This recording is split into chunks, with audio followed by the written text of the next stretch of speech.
Cine Garage. Aquí cabe todo el cine. Con Eric Estrada. Estrenos. A través de puentes. Puentes. Antes de comenzar este programa, tengo información muy importante para ustedes. Si necesitas expandir tu negocio, FedEx y sus solucionistas son una buena opción. FedEx cubre el 100% del país y cuenta con 900 centros de envío en México para estar más cerca de ti y atenderte mejor. FedEx lleva tu negocio a 220 países y territorios. FedEx tiene soluciones de envío para cada pyme sin pagar de más.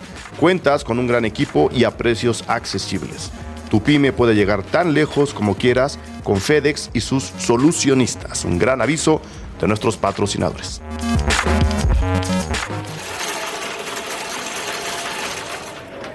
¿Qué tal? Muy buenas, yo soy Eric Estrada y una vez más están ustedes escuchando un programa de Cine Garage en Puentes y una vez más vamos a repetir un combo ganador, ultra ganador, y lo digo por mí porque cada vez que grabo con estos muchachos, con mis invitados de esta tarde, aprendo mucho de muchas cosas. Entonces, ahora que un tema nos une nuevamente y que es un tema nuevo, que no vamos a hablar de una película vieja, sino de una película que se va a estrenar, creo que los márgenes se me pueden abrir todavía más y aprender todavía más de ellos, especialmente porque de nuevo hubo sugerencias de su parte para hablar de la película que nos ocupa esta tarde, que se llama Straight Outta Compton.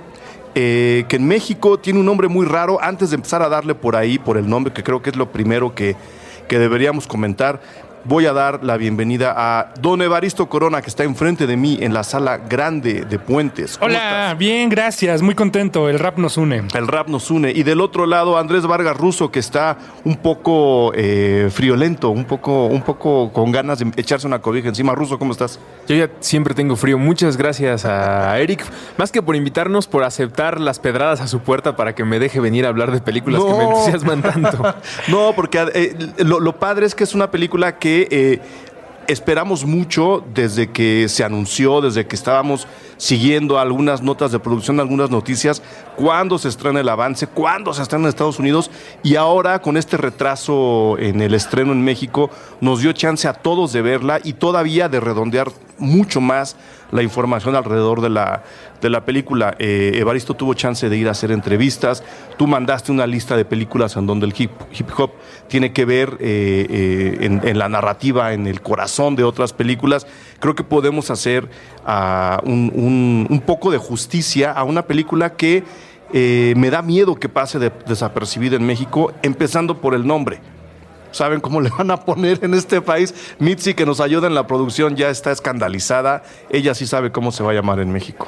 Yo lo voy a defender, ¿eh? El nombre sí tiene cosas, pero no sé si letras explícitas esté bien como primer nombre y no como un subtítulo de la propia película. Letras explícitas. Ajá. Defiéndelo. Es que, ¿cómo? O sea, no encuentro otro nombre que sea más práctico que ese para esta película. La película cuenta la historia de NWA, que es el grupo de rap más peligroso de toda la historia. Sí. Así fue como nos los vendieron y como se mercadearon. NWA quiere decir negros con actitud, niggas with attitude, una palabra que la comunidad... que cualquier persona que no sea parte de la comunidad afroamericana en Estados Unidos tiene prohibido decir, sí, porque tiene una carga racial muy fuerte y es un insulto grave, es una cosa peyorativa y racista. Entonces no se puede utilizar el nombre del grupo. Si le pones algo de NWA, pues es un grupo que en realidad tampoco es muy conocido. Los integrantes de la banda, y hablaremos de las entrevistas más adelante, están muy sorprendidos porque ellos no sabían que eran tan famosos. No, o sea, la primera sorpresa para ellos es esa. NWA, si bien ha sido un grupo revolucionario, un grupo muy influyente, no era un grupo famoso, no es un grupo que haya tenido una carrera larga, no es un grupo que haya tenido tampoco muchos éxitos radiofónicos, por el contenido de sus letras no estaban expuestos en los medios grandes de comunicación. Su leyenda ha crecido de manera importante y exponencial durante los últimos años, pero desde el subterráneo. Ellos eran una banda underground. Entonces tampoco hay referencias claras a la banda que puedas utilizar en el título en español. O sea, cuando traduces todo esto que acabo de decir, ¿cómo lo traduces y No cómo cabe. lo llevas a la marquesina? Pero no estaba de alguna forma, ¿cómo lo puedo decir? No habría estado bien contemplar el nombre propio de la película, Salidos de Compton, que es una traducción, sería una traducción literal. Yo creo ¿Tú crees que no? que Compton no le dice absolutamente nada al mexicano promedio. Porque además, y no es que esté atacando el nombre, entiendo que le hayan puesto letras explícitas. El propio póster de la película tiene el logotipo de la película con el formato en el que se anunciaban las explicit lyrics en los discos en los 90. Pero así también se llama el disco con el que empieza toda esta historia que nos están contando en la película. Sí, yo lo único que creo es que cuando le dices Compton a las personas que normalmente van al cine en nuestro país, a esa clase media, pues tampoco le va a decir gran cosa. Medio tienes que estar muy empapado de lo que está ocurriendo, de qué es el rap, de dónde vienen estos grupos, para que eso tenga Y de la vida, cierto y de la vida en sentido. el sur de California también, ¿no? O sea, Sí, o sea, vaya, no que sea el mejor nombre, no sé cuál habría sido uno mejor. Solo me parece que a la hora de resolverlo, no está era tan- lo no está- más. sí. Ajá, o sea, estaba bien difícil ponerle nombre en español. Estaba complicado, no, y además, honestamente, sí la han regado peor. No en este caso, no esta distribuidora. Le podrían haber Muchas, puesto. le pudieron haber puesto. Loca Academia de Raperos. En este y otros programas de Cine Garage se ha hablado de quién es el que decide esos nombres. Sí. Y creo que en más de una vez hemos platicado sobre Pulp Fiction y Tiempos Violentos. Lo difícil que es traducir a veces títulos como Pulp Fiction y Straight Out of Compton, no porque sea difícil, de hecho acabamos de decir que se puede hacer exactamente la traducción, pero ahí hay un problema de cómo le haces para traducir el sentimiento y que las personas que revisan cartelera nada más para ver qué sala hay disponible les llame un poco más que el Salidos de Compton. Creo que ahí tiene un punto Evaristo, y además aporta mucho que una de las virtudes de la campaña de la película es agregar cierto valor al lugar del que eres originario, ¿no? O Sí. el barrio que te formó, ¿no? Por eso las fotografías a las que llamaba la película era poner straight out y de dónde eras originario. La campaña esta que se armó en internet, ¿no? Exactamente. Entonces creo que el nombre funciona bastante bien para la traducción, y además la historia que nos están contando, el momento de la música y también la posición de artistas para decir las cosas como son, aporta a que Letras Explícitas sea un buen nombre. Creo que justo empezando por ahí y resumiendo la historia que nos va a contar la película, todo este comienzo entre sorpresivo y explosivo, entre underground y no, de NWA, pues tendríamos que hacer un poco el mismo ejercicio que hicimos cuando nos aventamos el programa de Seven, ¿no? ¿Cuál era el mundo en donde nació NWA? ¿Cuál era el mundo en que nos están queriendo recordar a través de la película, mi estimado Evaristo? Pues resulta ser que Compton es una de las comunidades de menos recursos en la ciudad de Los Ángeles, que es la ciudad probablemente más rica del mundo.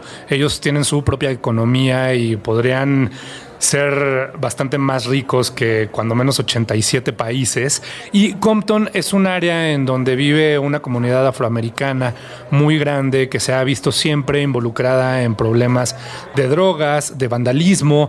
Hay dos grupos organizados muy importantes que son los Bloods y los Crips. Ellos viven muy de cerca la pelea entre bandas y los enfrentamientos que eso conlleva. Y durante la década de los 80, en la administración Reagan, es muy conocido que Estados Unidos vivió una epidemia de consumo de crack muy importante que llevó a que estas comunidades marginales se hundieran aún más. Hay teorías de conspiración que mencionan que incluso el poder blanco supremacista infiltró estas comunidades con crack para que los negros se fuesen acabando y matando unos entre otros, y que eso limpiara un poco la sociedad.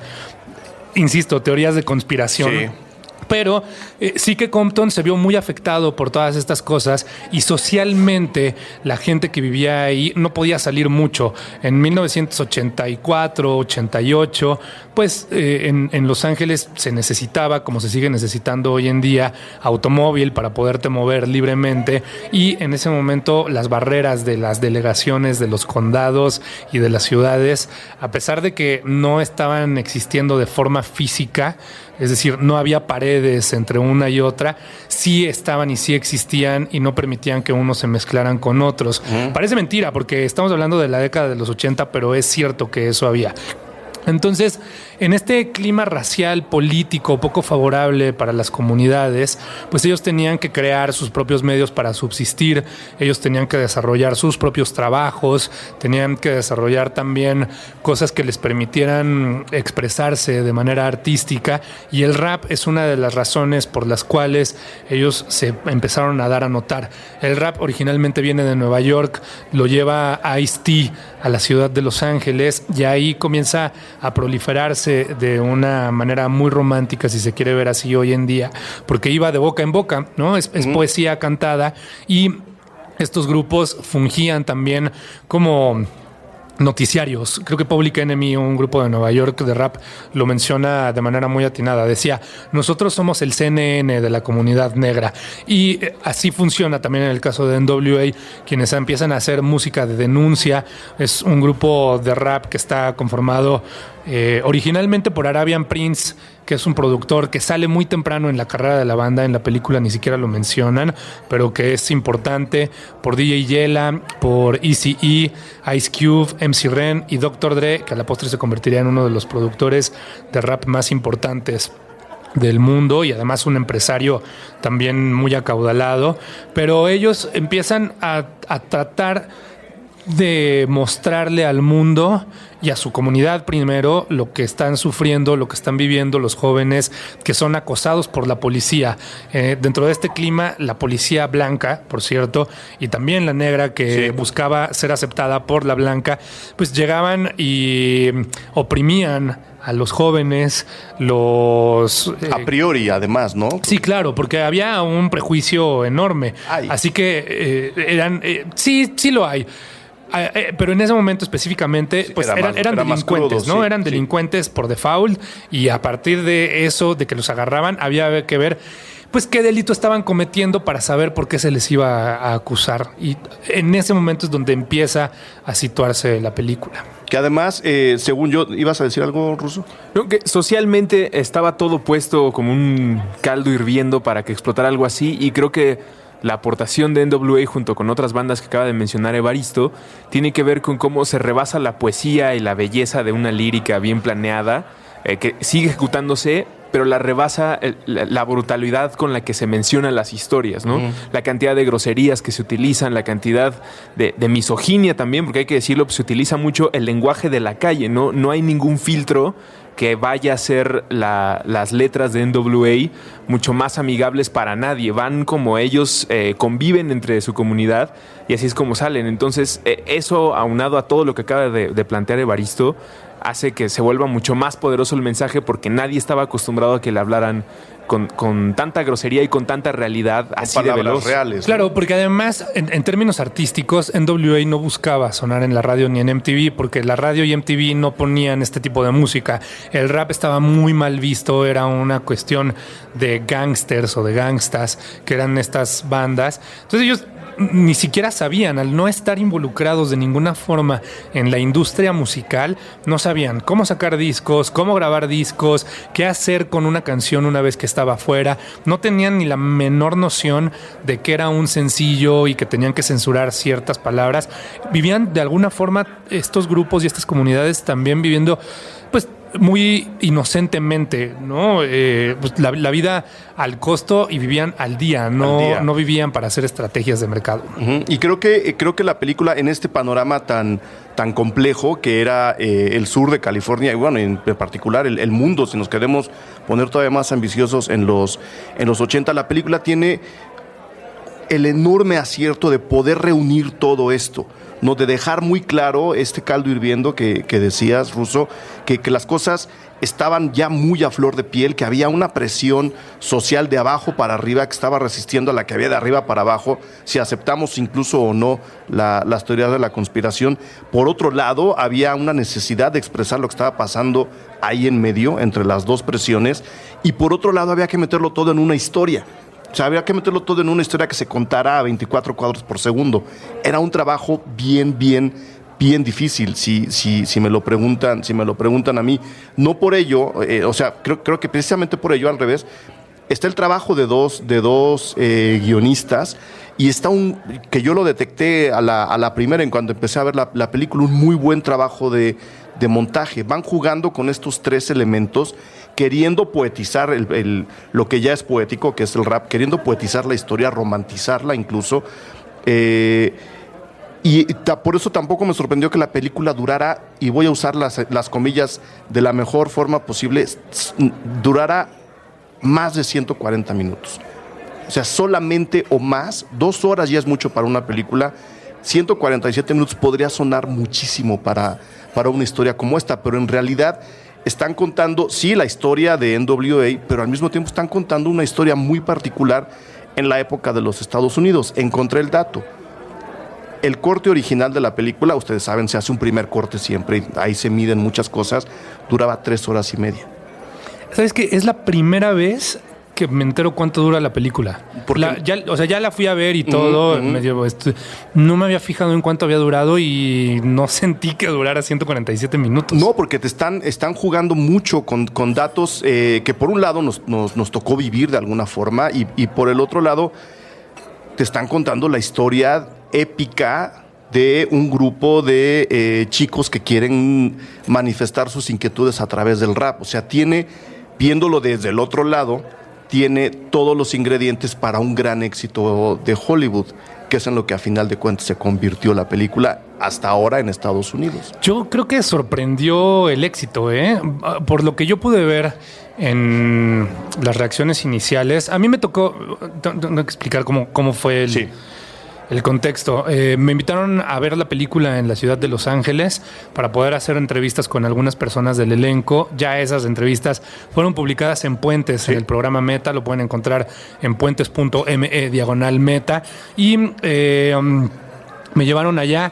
Entonces me pasearon, me llevaron al Four Seasons de Los Ángeles, en donde estaban hospedados los integrantes de NWA. ¿Al de Los Ángeles o al de Beverly Hills? Bueno, al de Beverly Hills, claro. Okay. Es que sí, el de Beverly Hills, que es en donde estaban los integrantes de NWA haciendo entrevistas y tal cosa. Entonces me tocó ver de cerca también a la gente del estudio. Y estaban muy sorprendidos de las buenas reacciones que el público había tenido en este screening, como le llaman a estas funciones avanzadas, para que uno pueda ver las películas. Y creo que no esperaban el éxito, la cantidad de dólares que recaudó. Era un estreno mediano, no era grande. Y a la segunda semana de que se estrenó la película, la pusieron en más pantallas, lo cual no es la manera habitual en la que eso funciona. Estaban muy sorprendidos, insisto, el grupo estaba muy sorprendido de encontrarse con esta fama repentina, porque ellos no tenían idea de que fueran tan famosos. De hecho, estaban esperando lo contrario. O sea, para la alfombra roja, Universal contrató seguridad extra para poder llevar a cabo la alfombra roja en Los Ángeles. Y hubo también un acuerdo entre la distribuidora y los cines para que los cines contrataran también seguridad extra. Fíjense en la dimensión de la que estamos hablando.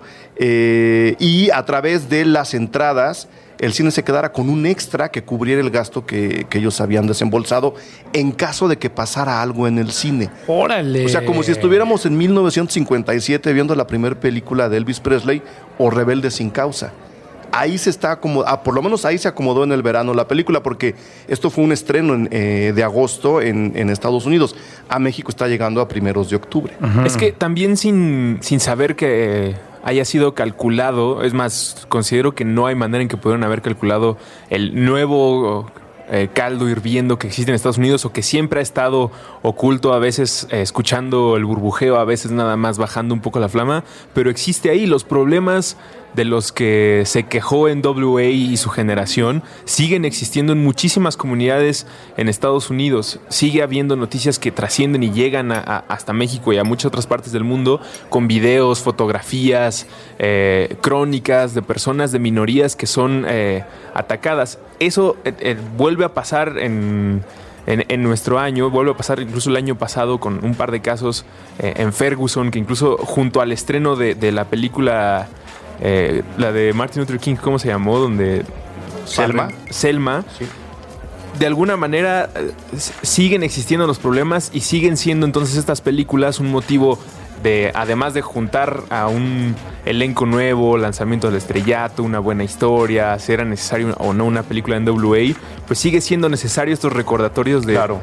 El discurso no ha caído ni en groserías, ni en violencia, ni en brutalidad, porque sigue existiendo esa realidad. Claro. Tengo que hacer la primera pausa de este programa, pero regresamos a seguir hablando de letras explícitas. Vamos a usar el nombre en español entonces. Letras explícitas. Straight Outta Compton.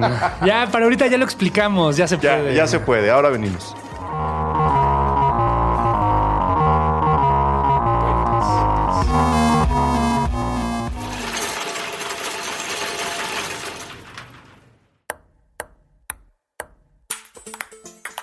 Prestar pensamientos, pelotear partidos, platicar películas, palidecer por placer, pintar paisajes públicos, postularse para Padawan, pasear por planos paralelos, percibir pequeñas partículas, por palabra procrear planetas para par, progresar por plataformas pixeleadas, pulir parlamentos, proteger paraísos, pausar. Puentes propone probar, preguntar, permitir, participar, persistir, pajarear, practicar, permanecer, palpitar, perseguir, parar prejuicios, permutar. Permea paz. Proyecta Puentes.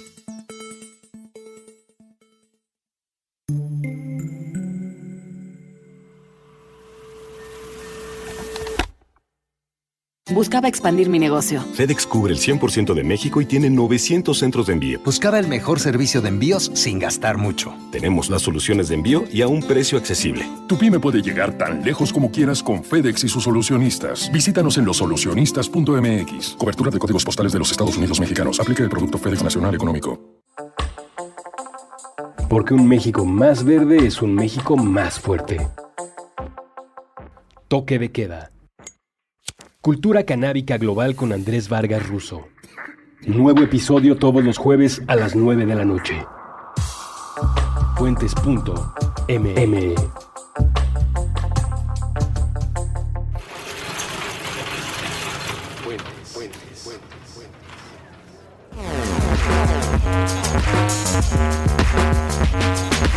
Ok, estamos de regreso. Como ven, la cosa es mucho más complicada y sin embargo queda muy bien retratado el origen del grupo para los que medianamente nos enteramos mientras esto ocurría, y yo creo que incluso para los que no.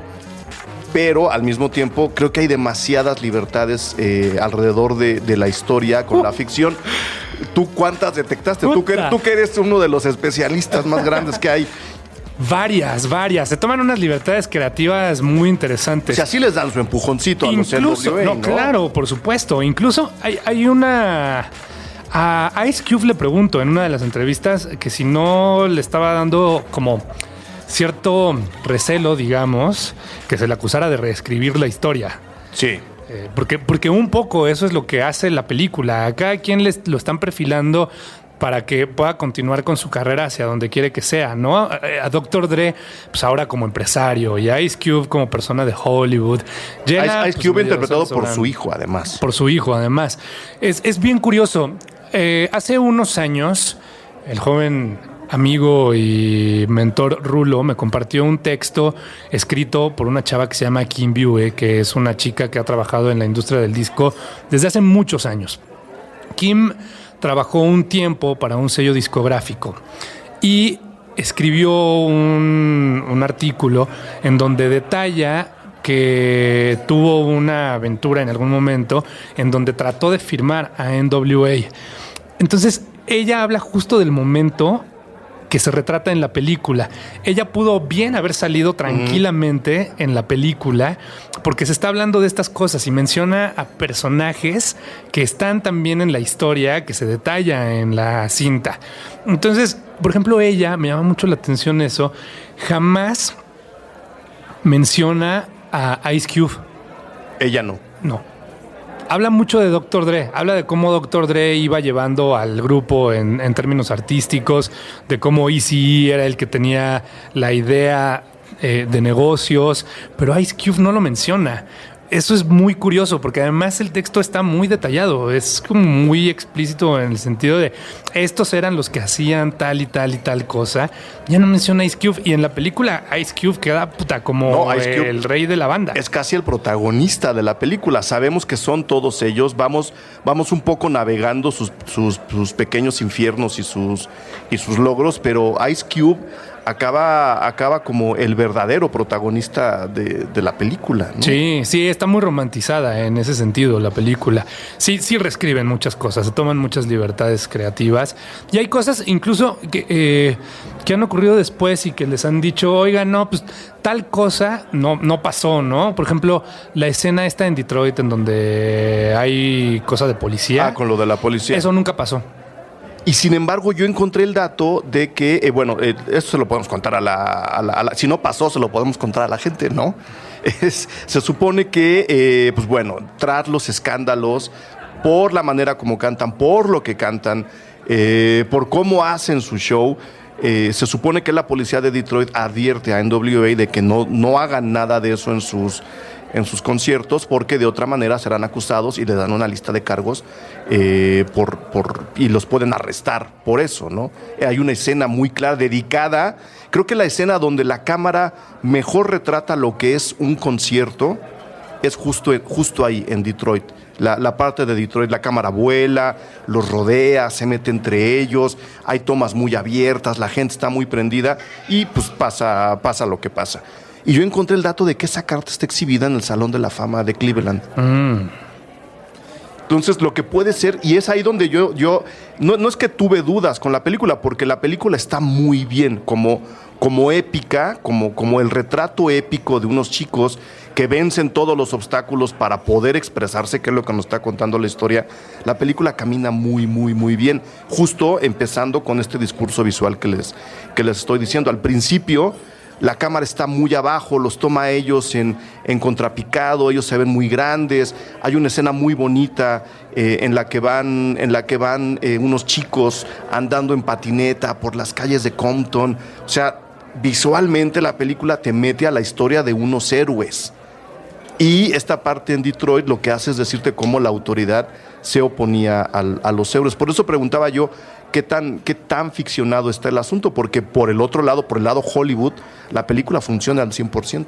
Y también qué tan ficcionado supieron utilizar NWA, su estatus y las situaciones que sí vivían en la gira, porque eso de lo que estamos platicando, ese momento en el concierto, hubo un montaje muy similar en el show de televisión de Arsenio Hall en los años 90.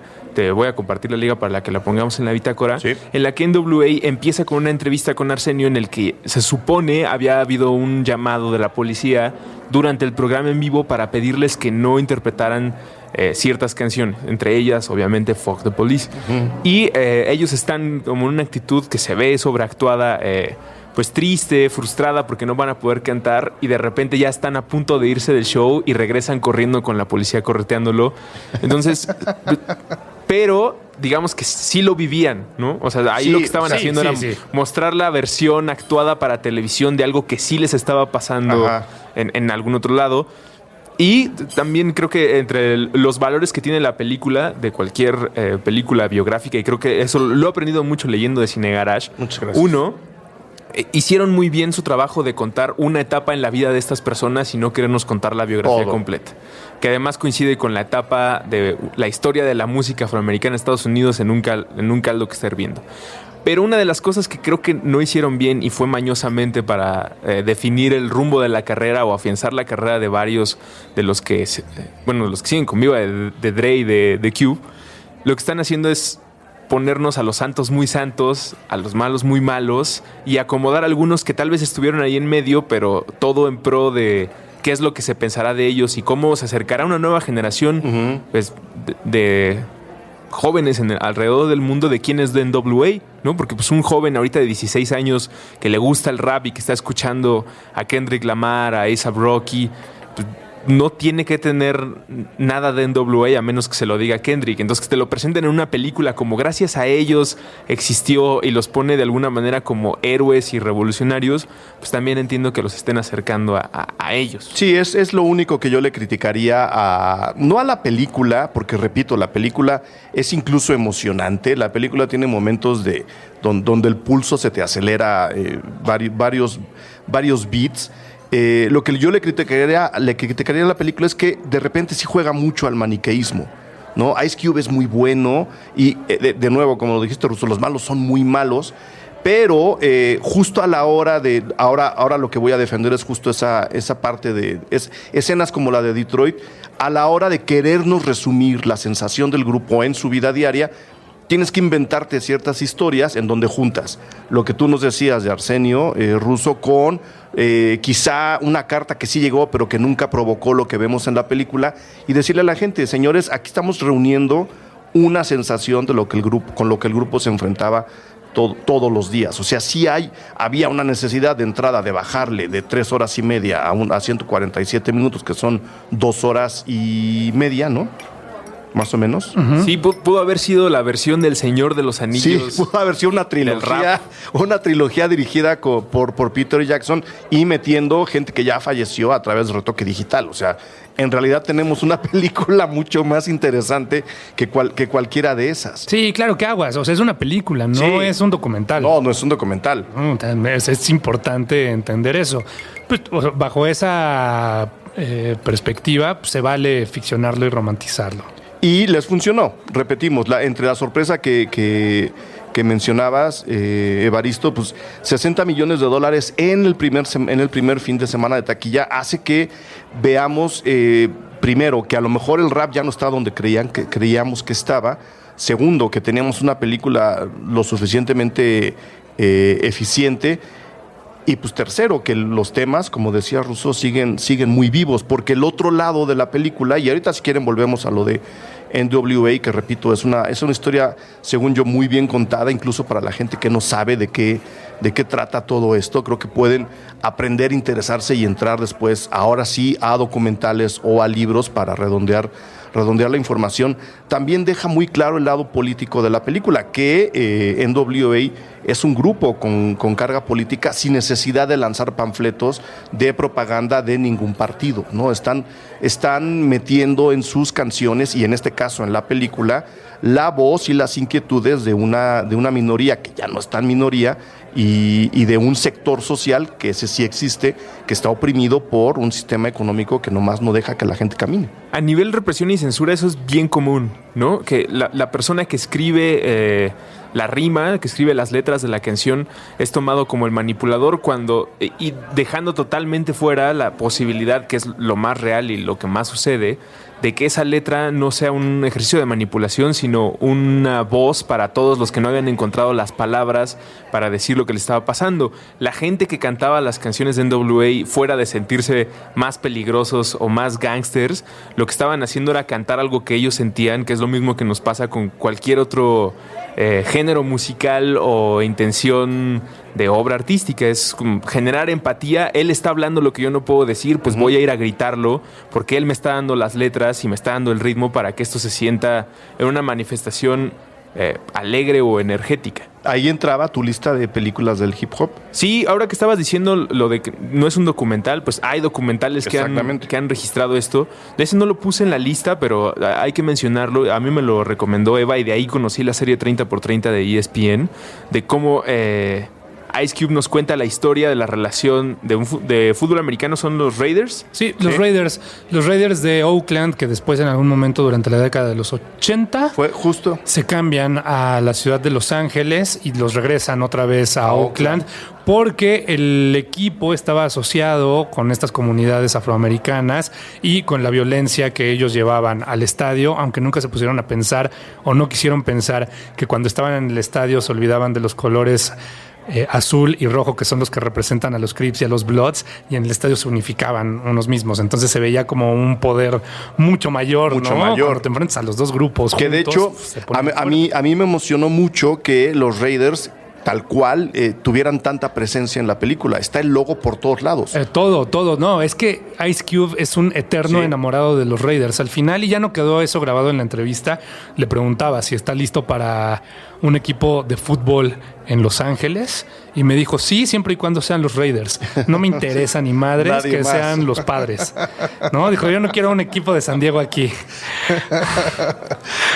Los Chargers, no los Padres. Está aquí. Los Chargers, los Chargers, los cargadores de San Diego. Ajá, ¿no? Entonces me decía, a mí no me interesa que haya otro. O sea, si va a venir uno, quiero que sean los Raiders.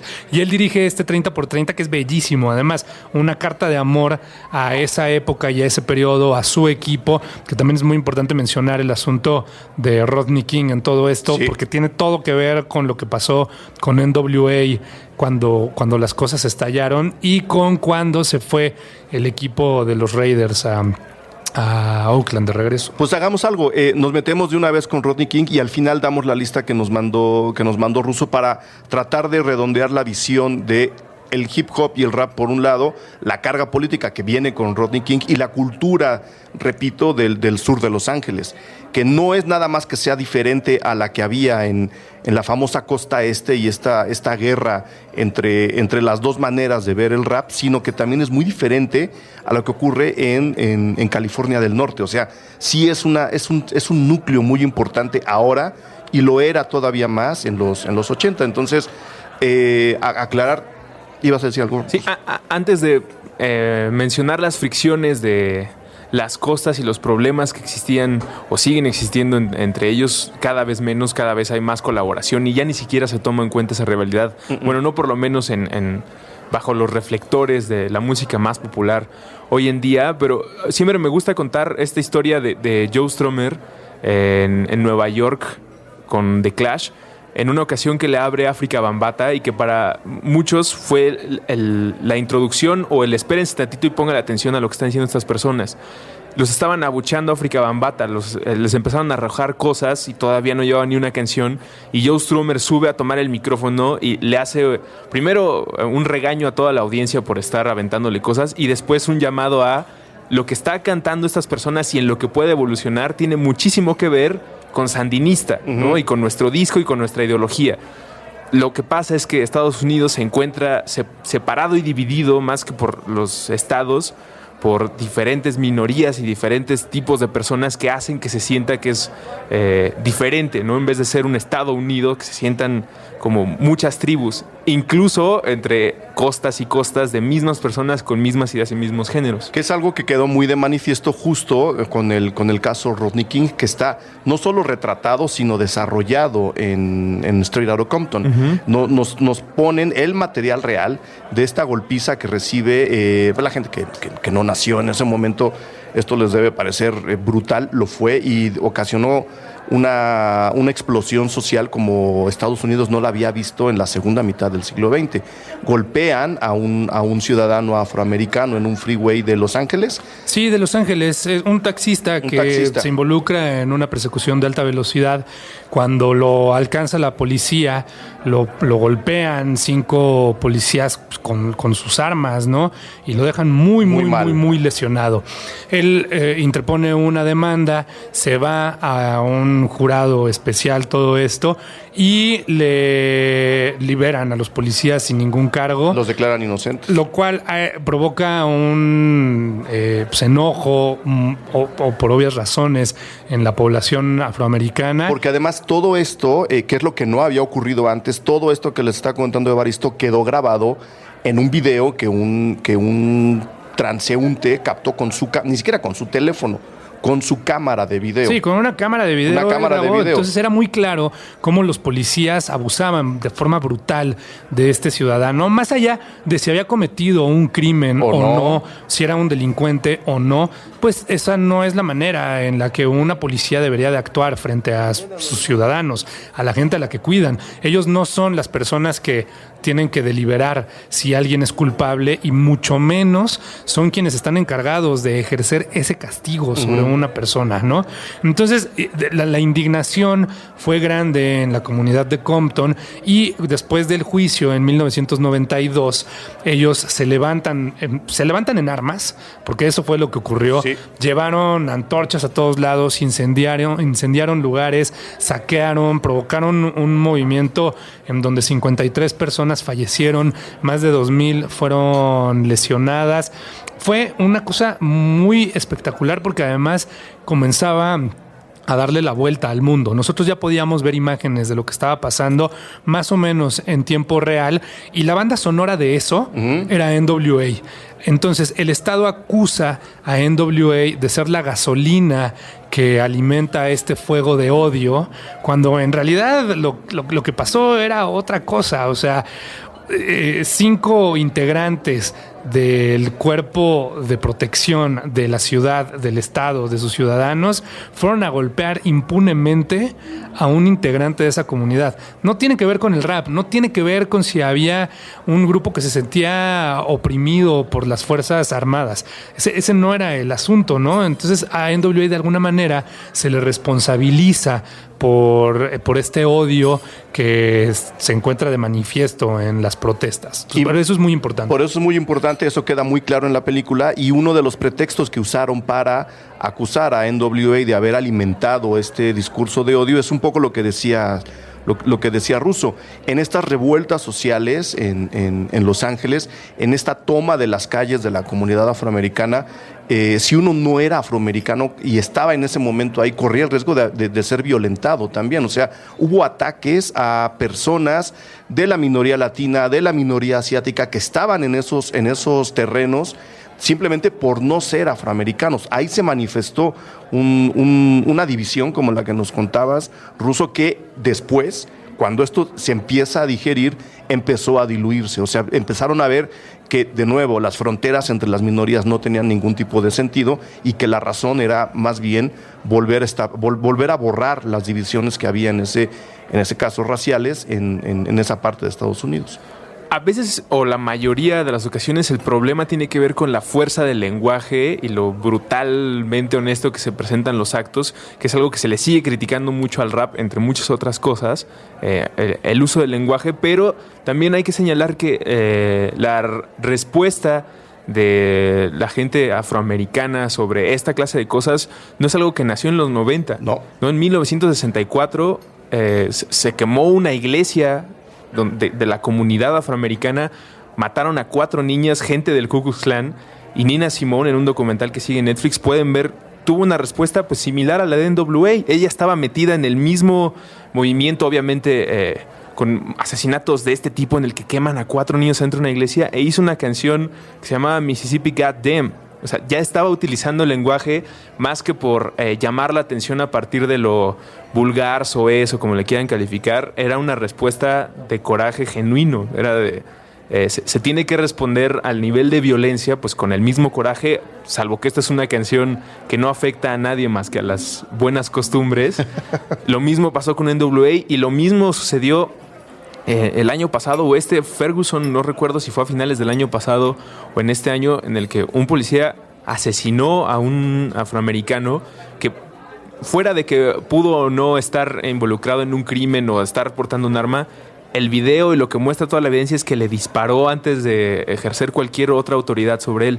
Entonces siguen existiendo estos casos, sigue existiendo ese lenguaje, y si alguna persona sigue pensando que esa parte del rap puede ser eliminada, censurada o callada de alguna manera por su nivel de violencia, pues creo que lo que están haciendo es señalar al que lo está contando y no el acto violento que está pasando, ¿no? Es olvidar, y es algo muy común de la mente cerrada, acusar al mensajero y no al origen de la situación. Que además, de nuevo, eso afortunadamente queda muy claro en la película, ¿no? Que estos chicos, más que incentivar ataques y enfrentamientos, pues están contando lo que pasa en las calles y que lo de Rodney King no fue sino una trágica concentración, casi coincidencia de la sensación que ellos a su vez ya estaban concentrando de una comunidad lo suficientemente grande como para provocar lo que pasó después de que se vio el video de Rodney King, ¿no? Y la película lo hace, repito, muy bien, jugando de nuevo con los elementos de la épica que les decía yo hace rato. Lo acomodan perfectamente en el guión para que uno haga clic con el claro. Ahora entiendo por qué todo mundo estaba cantando o por qué estos chicos estaban cantando lo que querían decir en las canciones. No, creo que la película ahí tiene un equilibrio muy padre entre la realidad real, porque repetimos, estamos usando el material original del ataque a Rodney King, y la material ficcionada, que es la historia de NWA, que ya vimos que tiene sus asegúnes, ¿no? Le van dando sus ayudaditas a todo mundo. Yo voy a hacer la segunda pausa de este programa y regresamos a hablar de lo que quieran, chicos. Ustedes son los que mandan. Pero el Russo mandó una lista muy, muy interesante de otras películas donde el rap y el hip hop nos pueden ayudar a entender cómo se cuentan estas historias. Venimos.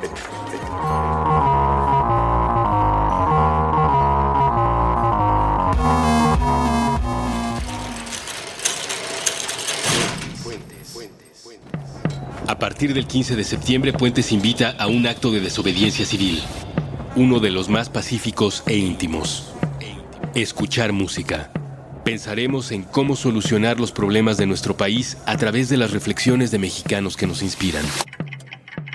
Desobediencia civil.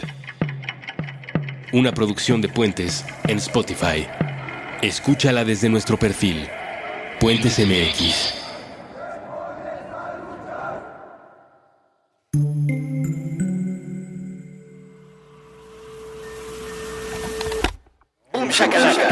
Con Evaristo Corona, Bucky Williams, Foul y Cuenta.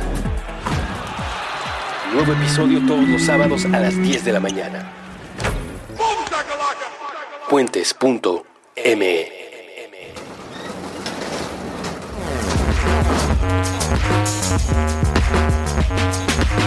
Listo, ahora sí, Russo. ¿Para qué mandaste esta muy bonita lista que estaba titulada Películas de Hip Hop? Pues creo que así te convencí de que nos volvieras a invitar para platicar. Ustedes tienen la puerta abierta siempre. De rap en el cine. Algunas son muy obvias.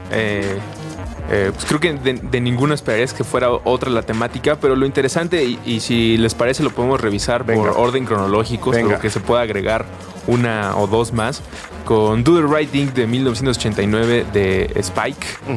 Increíble película que habla sobre las diferencias antes de llegar a un contexto violento, ¿no? Cómo es la convivencia en el día a día en el barrio entre todas estas minorías que tienen que estarse llevando sabiendo que son tan diferentes, encontrando todos los puntos, entre comillas, débiles de cada uno de ellos para poderse estar echando carrilla, para poder pelearse si es que algo no te parece, pero es un tema que está presente, no es algo que se pueda olvidar, y creo que es algo que está muy bien retratado en esa película, donde además vimos, este es dato de trivia, a Giancarlo Esposito. Yo me di cuenta hasta el fin de semana que estaba revisando la lista, es uno de los villanos, bueno, uno de los personajes de Breaking Bad.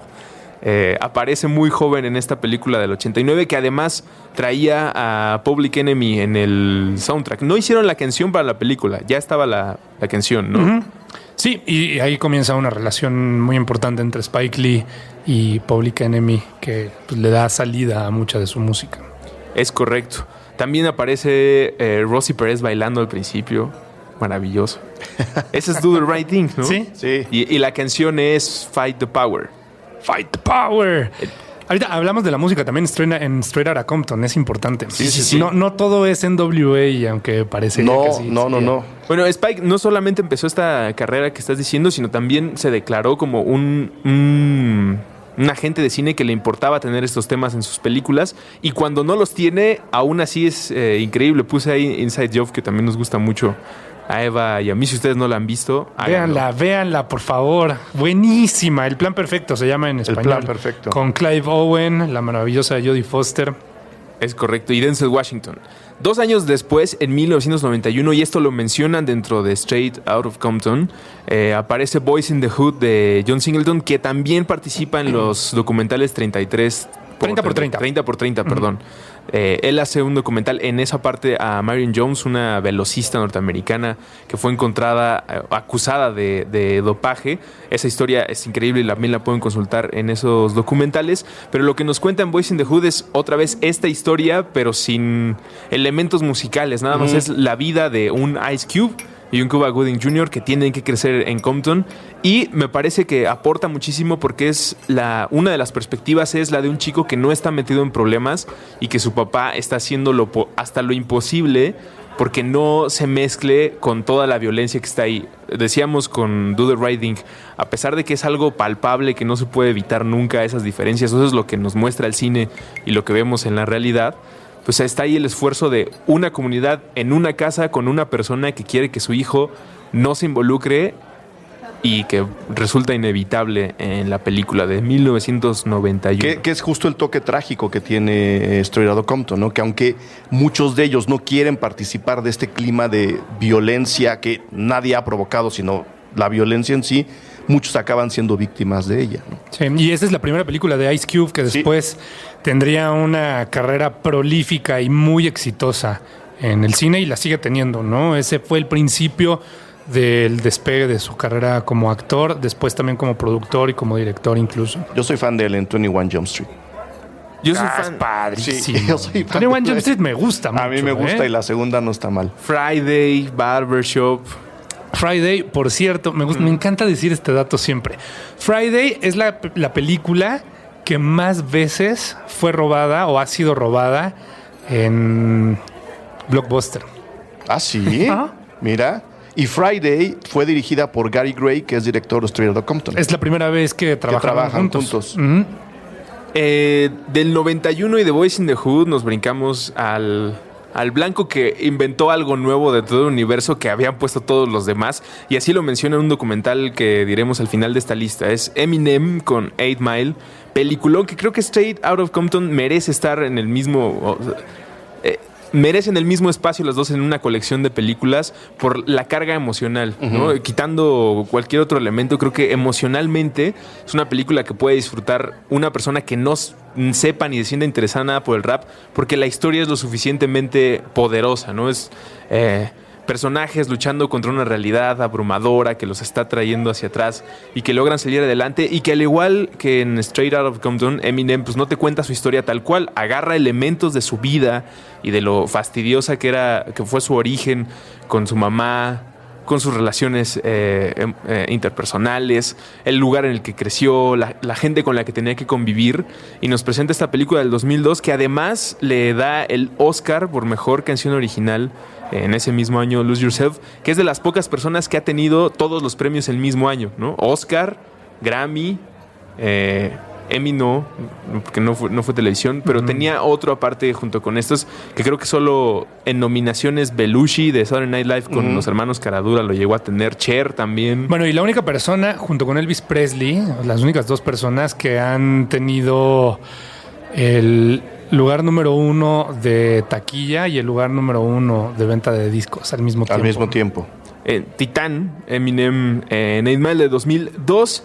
Y justo la vez pasada que estábamos hablando de Seven, Curtis Hanson también fue el director de LA Confidential. Sí. Dato de trivia.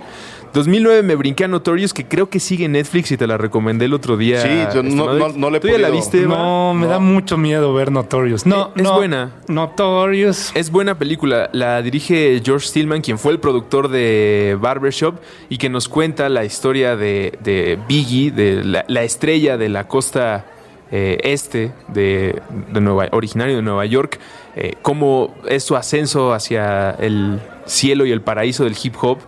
Y al igual que Straight Outta Compton y Eminem, pues todo lo que tuvo que pasar para lograrlo. Creo que de las tres es en la que se le toman menos licencias, salvo la convivencia con Tupac, que solamente lo sabrán ellos dos que ya no están. Que, ojo, en Straight Outta Compton también se toca mucho el tema, ¿no? Sí. Ahí tiene una aparición fugaz Tupac, pero se habla mucho del ascenso del imperio del mal y del diablo de Suge Knight, que es un gangsta de la industria del disco, que colgó alguna vez en un balcón, o se supone que colgó alguna vez, eso cuentan, que colgó a MC Hammer de los pies desde un balcón y que ha amenazado y ha mandado matar y ha mandado así es el villanazo.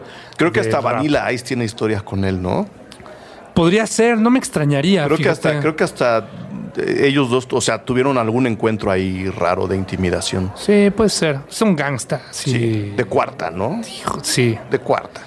Sí, pero durante los 90 pues, se volvió muy poderoso. Sí. Él era el que ponía la lana, se hizo mucho dinero, empezó como guardaespaldas, ¿no? De estos muchachos pero vaya, o sea, lo que iba es tocan esa arista también en la película, que tiene mucho que ver con la historia del rap en los 90. En Notorious igual lo ponen de villano y creo que algo que rescato mucho de esta película, que ya estoy recomendando de más, pero es que en serio se me hace muy buena. Me da terror. Es un trabajo de edición que, por ejemplo, vimos en la serie Narcos de Netflix y que ya está sucediendo cada vez más, en el que utilizan imágenes de sucesos reales, es decir, fotografías de eventos de la época, videos, para completarlos o contarnos la historia adentro de la película, y eso lo logran muy bien, según yo, en Notorious de 2009. Y la última que puse es un documental que hace, creo yo, un buen resumen para el que quiera saber qué onda con el hip hop, de dónde sale la idea de poner estas letras, cómo es la magia de las métricas, si hay estilos o no definidos. Something from Nothing, The Art of Rap, del 2012, que dirige Ice-T, pues, que de alguna manera es seminal para la historia de lo que estamos contando, ¿no? De Straight Outta Compton, pues Ice-T fue uno de los originales en el rap que trataba esos temas, y donde aparecen Ice, Eminem, Afrika Bambaataa, QT, Beric B, Rakim, Ice Cube. Salen todas las personas hablando sobre su idea del rap, y es un documento ampliamente recomendado. Yo nada más agregué a la lista porque sin ser una película que esté dedicada al hip hop o al rap, sí usa la música para contar la historia, una historia muy parecida a la de Los Guerreros. Además, la historia de 3 chicos que viven en las afueras de París, que tienen que ir hacia el centro de París y en algún momento se ven forzados a regresar a su propio suburbio. Una historia súper trágica también de opresión a minorías, también de abuso policial, que se llama El Odio, de Matthew Kassovitz, que tiene uno de los soundtracks de hip hop que a mí me parecen más alucinantes en la historia. Entonces la metí no por estar dedicada al hip hop, sino por usarlo para contar una historia muy parecida a la de Straight Outta Compton. Por eso metí El Odio, que este año cumple 20 de haber sido estrenada, entonces le haremos su retrovisor. Le haremos su retrovisor. No la conozco. ¿No has visto El Odio? A ti te va a gustar mucho. Especialmente porque sé que eres fan de The Warriors, igual que yo. Sí, me gusta mucho. Entonces, ¿de qué año es El Odio? Del 95. Creo que hay un video de Justice. Es en blanco y negro. Que está basado en esa película. ¿Stress? ¿Será? Podría ser. Que también es como de guerreros. Buscaremos el dato. Sí, claro, Stress. Ajá. Rolón, loco. Creo que está basado en El Odio. El Odio es una película que tiene una frase que a mí, que de hecho es la frase con la que comienza, hablando justo de esta opresión social. Dice que cuando tú vas cayendo de un edificio de una altura muy grande, todo está bien hasta que te pegas. O sea, mientras caes, no pasa nada, hasta que te pegas. Por ahí va El Odio. Entonces yo la metí en la lista, le haremos su programa especial. La música, mi estimado Evaristo, tú querías hablar de la música de Straight Outta Compton es padrísima, es una carta de amor al rap y a lo que estaba ocurriendo en ese momento, a aquellos actos y artistas que influyeron en el sonido de NWA, que ellos por sí mismos inventaron algo. Dr. Dre inventó un género completo a partir de la influencia que él recibió también de otra gente, y en la película, durante el trayecto que vamos viendo en estos 147 minutos, sí aparecen muchas canciones de NWA, sí aparecen canciones de Ice Cube. Medio cuentan lo que está pasando también, ¿no? Las acomodan las canciones para eso. También lo van haciendo. Y hay música de Roy Ayers que sampleó en algún momento Dr. Dre y que le daría mucho de este característico sonido de órganos y teclados de la costa oeste. Hay música de Run DMC, incluso de Tears for Fears. También hay canciones de The Game, que The Game es uno de los raperos más importantes del área de Compton. ¿Te puedo interrumpir? Mucho más joven. A mí me gusta mucho el momento en que usan a Tears for Fears para decir justo lo que ya habíamos dicho. Había gente de un lado de la calle que oía eso y había gente del otro lado de la calle que oía lo que nos están contando en esta película. Y sin ser tan claros, lo dejan muy bien plantado, ¿no? Creo que esa división, no física, sino quizá de visión del mundo, nada más con el clip de Tears for Fears lo dejan súper claro. A mí me gustó mucho. Hay música también de otros que influyeron el sonido de Dr. Dre, como George Clinton, como el Grand Funk Railroad, música solamente del Funkadelic, de Two Live Crew. Hay una escena hermosa en donde hay una canción del Wu-Tang Clan que es Scream, Cash Rules Everything Around Me, súper bonita. Nunca me imaginé que el grupo más importante de la costa oeste le dedicara unos minutos en su película al Wu-Tang Clan. Eso me pareció de verdad muy lindo. Hay música de Snoop Dogg que por ahí también alcanzan a tocar, de Tupac Shakur.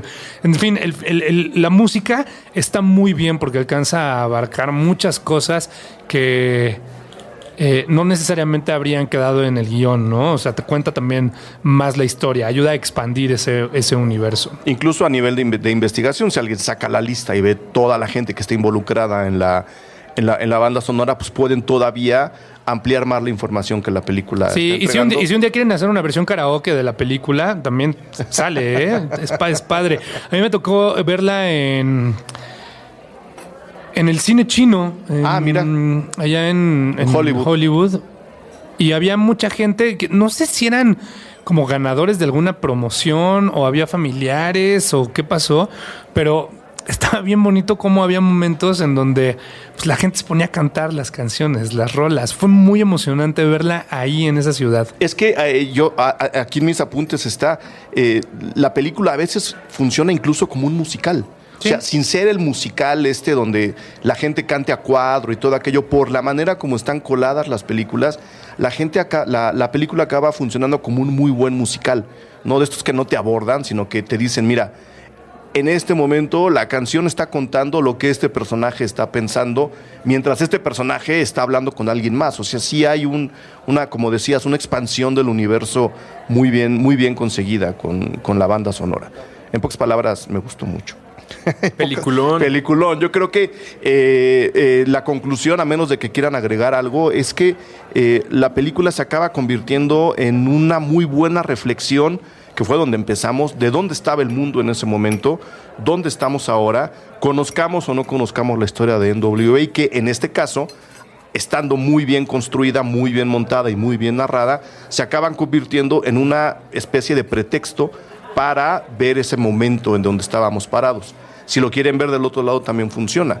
Una biografía novelada, ficcionada, de un grupo de músicos importantes en la historia del hip hop y del rap contemporáneo incluso, para a partir de ahí filtrarnos a revisar cómo estaba el mundo en esos años. Creo que por cualquiera de los dos lados que le lleguen, la película no solamente funciona, sino que es eficaz. Tiene ahí su toque de vamos a pensar un poquito en qué hemos cambiado y en qué nos hace falta cambiar. No sé si en los 90 se hubiera pensado alguna vez que un documento en película, libro o revista iba a servir para enseñarle a un joven la importancia de la constancia y de ser fiel a tu talento, ¿no? A través de la historia de Dr. Dre. ¿En qué otra época se hubiera pensado que se podía hacer una historia de ánimo y de échale ganas a partir de la historia del grupo más peligroso de rap de la historia? Que ahí es donde creo que se puede volver pues muy romántica la idea, pero lo que más aporta y lo que yo más celebro es que personas que estén totalmente alejadas del hip hop y que sigan teniendo los prejuicios pues más comunes sobre este tipo de música, de género y de entrega, puedan saber una historia que con todo y sus licencias sí te muestra el origen de un sentimiento al momento de hacer la música, cómo el arte está hecho de empatía y cómo, aunque no vivas, nunca hayas estado en el sur de Los Ángeles y nunca hayas tenido un problema con pandillas, pues igual nunca has escrito Smells Like Teen Spirit, ¿no? Claro. Igual nunca has escrito una canción de Pantera, pero esa clase de odio con un ritmo diferente o con ese coraje y frustración, que lo puedas sacar y lo puedas interpretar y saber la historia de las personas, creo que puede ayudar mucho a que veamos que no somos tan diferentes. Tal vez en sí en situaciones y en contexto, pero a manera de responder no somos tan diferentes. Claro, por ahí vamos todos caminando el mismo camino. ¿Algo más que quieran agregar, chicos? Recordar que también esa época era la época en la que todavía no estábamos muy seguros de qué hacía, cómo se contraía, cómo se propagaba, cómo se cuidaba, etcétera. Uno del SIDA. Sí. Esto también es muy, muy importante tenerlo en cuenta. Porque la película también aborda el tema y pues obviamente les pega a ellos de manera directa, pero también hay su reflexión hacia ese lado. Hablando de prejuicios, pues ahí está uno grandísimo, ¿no? Sí, Como una estrella de este tamaño y de esta calaña podía haber sido infectado con un virus que para ese momento tenía un nivel de prejuicios que espero el rap jamás alcance. Ojalá. Pero bueno, como ven, la película da para mucho más. La invitación es a que la vayan a ver y dejen sus comentarios aquí en puentes.me. Llegaremos al retrovisor en algún momento de Straight Outta Compton. O sea, aquí vamos a estar nosotros. Y a que los que se sepan las letras que la canten en voz alta total, en este país no hay bronca. Podemos decir lo que sea. Ya estuvo. Chicos, mil gracias. De nuevo, un placer y toda una grata experiencia hacer programas con ustedes. Mil gracias. Gracias, Eric. Gracias.